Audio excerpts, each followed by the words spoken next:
Сәлем, бүгінгі өтетін тақырыбымыз шартты рай. Шартты рай қимылдың, іс-әрекеттің болу-болмау, іске асу-аспау мүмкіндігінің шартын білдіреді. Шартты рай етістікке са немесе се жұрнақтары жалғану арқылы жасалады. Мысалы, осы жазда Италияға барсам деймін. Үйге барсаң, маған хабарлас. Егер оны көрсем, саған айтамын. Шіркін, ол жаңа үй алса ғой.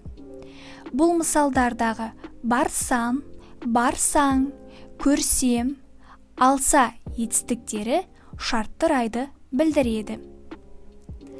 Шартты райдың жүктелу үлгісі. Шартты райда бірінші жақта жекеше түрде етістікке м, көпше түрде етістікке қ, к жұрнақтары жалғану арқылы жасалады. Мысалы, мен барсам, біз барсақ.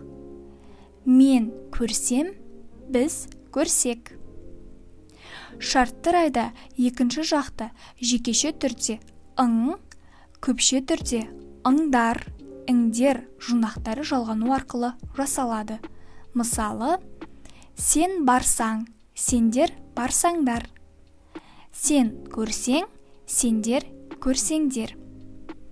Ал үшінші жақта шартты райда ешқандай жалғау жалғанбайды. Мысалы, ол барса, олар барса. Ол көрсе, олар көрсе. Осымен сабағымыз аяқталды. Кездескенше.